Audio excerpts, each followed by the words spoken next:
What's up, guys? This is Kyle from Wax Museum, and I have a big two-package mail day for you today. I know I've been saying lately, oh, I have a big mail day, and I have. I've had some really good ones lately, in my opinion.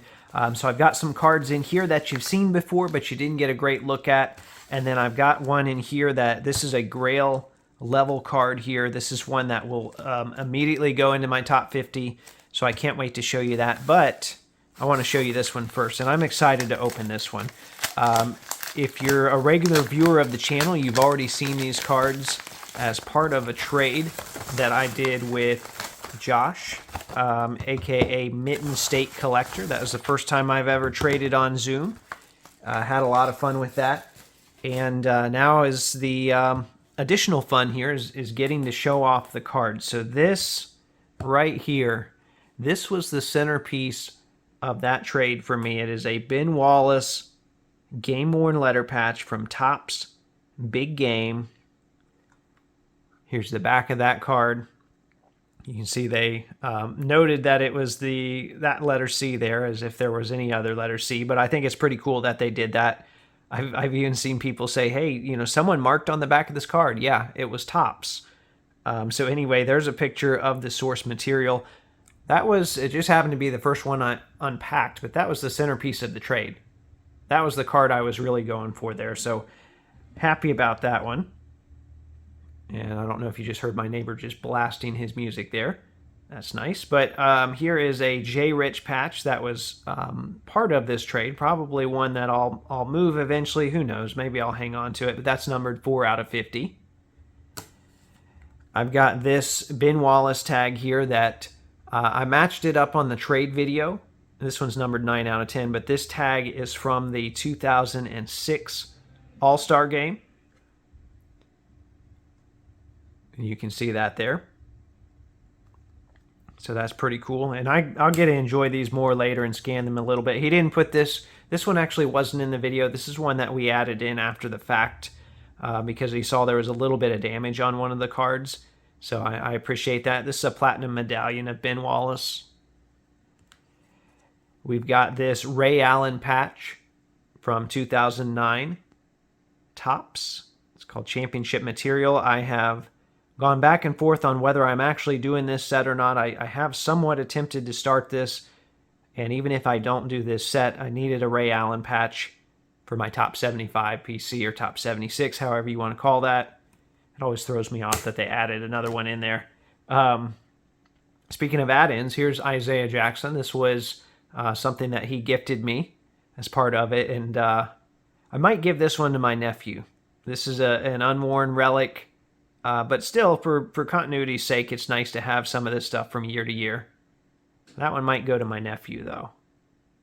He's starting to get into basketball, went to his first Pacers game this week.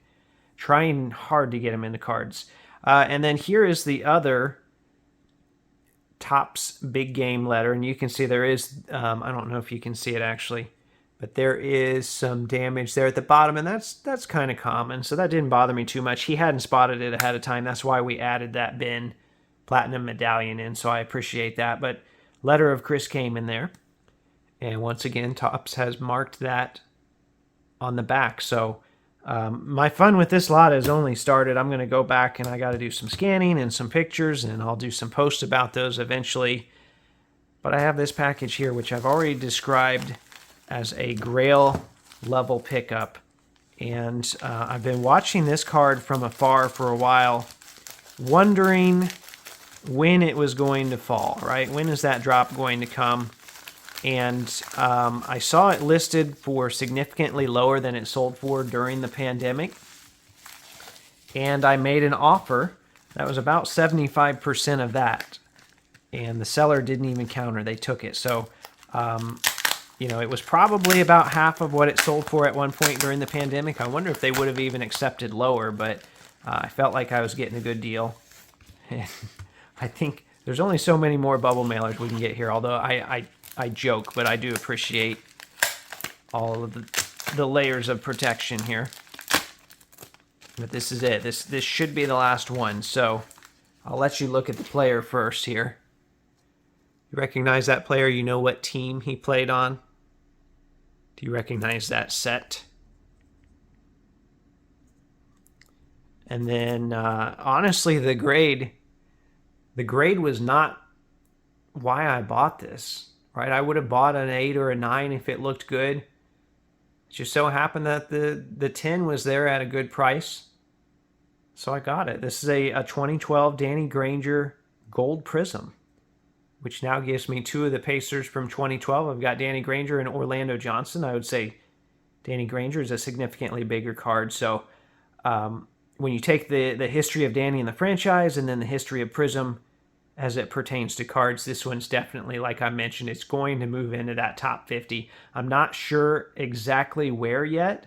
That'll be for me to figure out later on, but definitely going in that top 50. So let me lay some of this stuff out here. This was another great mail day. They're probably going to slow down quite a bit from here, but very happy to receive that stuff today. I got one more big card coming from overseas. I haven't got it yet. I'm still waiting on it. It's in my city. It's just been sitting there, but no luck yet. So anyway, remember there are new episodes of the audio podcast that come out every Thursday. And as always, thanks for watching.